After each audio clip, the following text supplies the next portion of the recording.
ಒಂದು ಹುಡುಗ ಹುಡುಗಿ ಮಧ್ಯೆ ಪ್ರೀತಿ ಹುಟ್ಟೋ ಕಥೆಗಳು ನಮ್ಮೆಲ್ಲರಿಗೂ ಪರಿಚಯ.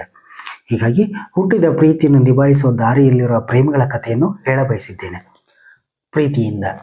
ಈ ಮಾತನ್ನು ಬರೆದವರು ರಜನಿ ರಾಘವನ್ ಅವರು ಈಗ ಆಲ್ರೆಡಿ ಕಥಾ ಡಬ್ಬಿ ಅನ್ನೋ ಒಂದು ಸಣ್ಣ ಕಥೆಗಳ ಒಂದು ಪುಸ್ತಕವನ್ನು ಬರೆದವರು. ಅದು ತುಂಬ ಮೆಚ್ಚುಗೆ ಪಡೆದಿತ್ತು.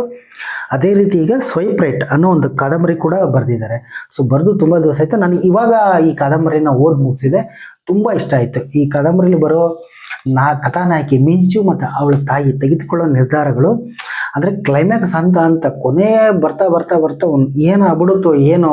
ಸೊ ಅವರ ಸಂಬಂಧಗಳ ತಾಕಲಾಟ, ಸೊ ಅದನ್ನ ಇಲ್ಲಿ ತುಂಬ ಚೆನ್ನಾಗಿ ಅಚ್ಚುಕಟ್ಟಾಗಿ ರಚನೆ ಮಾಡಿದ್ದಾರೆ. ಅದು ನನಗೆ ತುಂಬ ಇಷ್ಟ ಆಯಿತು. ಇನ್ನು ಅವರು ಹೇಳ್ತಾರಲ್ವಾ, ಅದು ಕಾದಂಬರಿಯಾಗುವುದಕ್ಕೆ ಇದಿಷ್ಟ ಪರಿಕರ ಸಾಲುವುದಿಲ್ಲ ಎಂದು ಕಥಾವಸ್ತುವಿನ ಹಿಂದೆ ಬಿದ್ದೆ, ಹೊಸ ಚಿಗುರು ಹಳೆಬೇರ ಕುಡಿರಲು ಮರಸೋಬೇಕು ಅನ್ನುವ ಡಿವಿಜಿಯವರ ಮಾತು ನೆನಪಾಗಿ ನನ್ನ ತಂದೆ ತಾಯಿ ವಯಸ್ಸಿನವರು ಸ್ಪಂದಿಸಬಹುದಾದ ಪಾತ್ರಗಳನ್ನು ಹೆಣೆಯಬೇಕೆನಿಸಿತು. ಆಗ ಹೊಳೆದ ಯೋಚನೆ ನನಗೆ ಹೊಸದಾದರೂ ಅದನ್ನು ಬರೆಯುವ ಧೈರ್ಯ ಮಾಡಿದ್ದೇನೆ.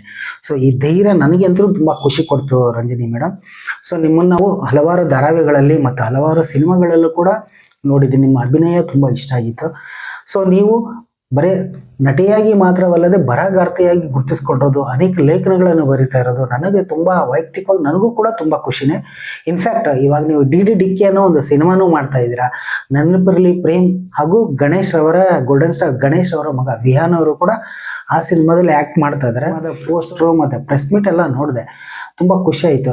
ಅಂದರೆ ನಾರ್ಮಲ್ ಆಗಿ ಕಲಾವಿದರಂದರೆ ಬರೀ ಆ್ಯಕ್ಟಿಂಗು ಅಥವಾ ಡೈರೆಕ್ಷನ್ ಟೀಮ್ ಅಂದರೆ ಡೈರೆಕ್ಷನ್ನು ಇವೆಲ್ಲ ಹೇಳ್ತಾರೆ, ಟೈಮ್ ಸಿಗ್ತಾ ಇಲ್ಲ ಅಂತ.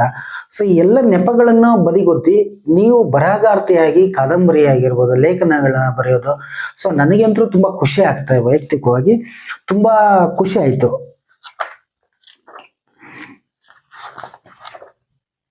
ಇನ್ನು ಈ ಕತೆ ಬಗ್ಗೆ ಹೇಳಬೇಕಂತಂದರೆ ಮಿಂಚು ಮತ್ತು ಅನೂಪ್, ಸೊ ಇವರಿಬ್ಬರ ನಡುವೆ ಒಂದು ಲವ್ ಸ್ಟೋರಿ ಬರುತ್ತೆ. ಅವರ ಮಿಂಚುವಿನ ತಾಯಿ ಬಗ್ಗೆನೂ ಒಂದು ಕಥಾಲೇಖನ ಬರುತ್ತೆ. ಅದು ತುಂಬ ಸೂಕ್ಷ್ಮ ಸಂವೇದನವಾಗಿ ಬರೆದಿದ್ದಾರೆ. ಈ ಕಾದಂಬರಿ ಓದಿದವ್ರಿಗೇ ಗೊತ್ತಾಗೋದು. ಸೊ ನೀವು ಈ ಕಾದಂಬರಿನ ಓದಿದರೆ ನಿಮ್ಮ ಅಭಿಪ್ರಾಯನ ತಿಳಿಸಿ. ನನಗಂತೂ ತುಂಬ ಇಷ್ಟ ಆಯಿತು. ಬಹುರೂಪಿ.com ಬಹುರೂಪಿ ಪ್ರಕಾಶನದವರು ಈ ಪುಸ್ತಕವನ್ನು ಪ್ರಕಟಣೆ ಮಾಡಿದ್ದಾರೆ. ಸೊ ಎಲ್ಲ ಪುಸ್ತಕ ಮಳಿಗೆಗಳಲ್ಲೂ ಕೂಡ ಇದು ಪುಸ್ತಕ ಸಿಗುತ್ತೆ. ನೀವು ಮಿಸ್ ಮಾಡ್ದೇ ಈ ಕಾದಂಬರಿನ ಓದಿ. ತುಂಬ ಯೋಚನೆಗೆ ಹತ್ತುತ್ತೆ ಕಾದಂಬರಿ.